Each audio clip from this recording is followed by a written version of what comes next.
রাধে রাধে বন্ধুরা, আমি রিয়া নিয়ে চলে এসেছি একটা নতুন ভিডিও। কেমন আছো তোমরা সবাই? আশা করি সবাই সুস্থ আছো আর ভালো আছো। আমার নতুন একটা ভিডিও সবাইকে জানাই সুস্বাগতম।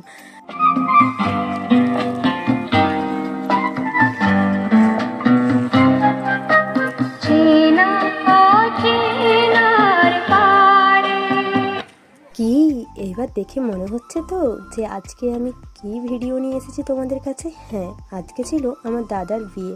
আর দাদার বিয়েতেই গায়ে হলুদের জন্য সাজুগুজু করে চলে এসেছিলাম।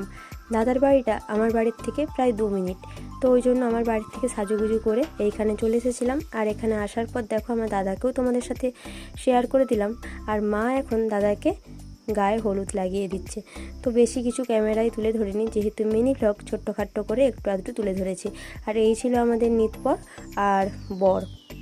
তারপরে দেখো আমিও গায়ে হলুদ লাগিয়ে দিচ্ছিলাম, সেইগুলোর তো ভিডিও করতে পারিনি, তো ফটোগুলোই তোমাদের সাথে শেয়ার করে দিলাম। দাদার সাথে না ফটো উঠলে হয়, বিয়ে বাড়ি বলে কথা। দেন তারপরে এখানে হলুদ মাখানোর পর্ব চলছে।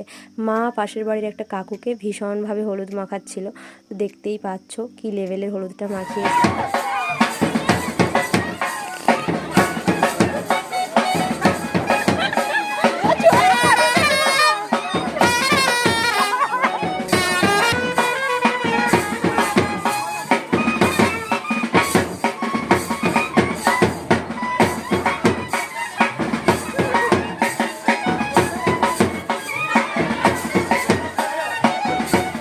আর হ্যাঁ, বিয়ে বাড়ি বলে কথা, নাচ হবে না এটা তো হতেই পারে না।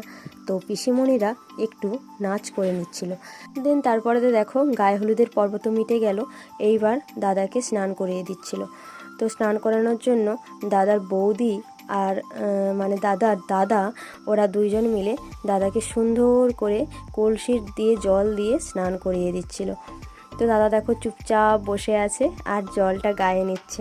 আর এইদিকে দেখো এই ফটোটা লেভেলের ছিল, যে কারণে তোমাদের সাথে একটু শেয়ার করে দিলাম। আর ওইখানে গিয়েছিলাম যখন দেখছিলাম সবাইকে ওখানে আলতা পরাচ্ছিল, তো আমিও একটু পরে নিলাম। মা বলল আলতাটা যখন পরাচ্ছে একটু পরেই নে, তো কি আর করব, আমিও একটু পরে নিলাম। নাহলে সচরাচর খুব একটা আলতা পরি না আমি, তো বিয়ে বাড়িতে যখন পরাচ্ছিল তো পরেই নিলাম। তো সেটাও তোমাদের সাথে একটু একটু তুলে ধরলাম। তারপরেতে আবারও আমাদের নিয়ম আছে, হলুদ পড়ার পর পুকুরেতে একবার স্নান করতে হয়।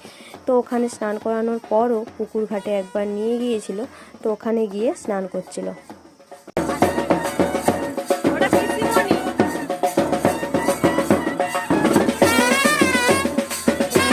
আজকের হলুদ পড়ার পর্বের ভিডিও এইখানেতেই শেষ করছি। তো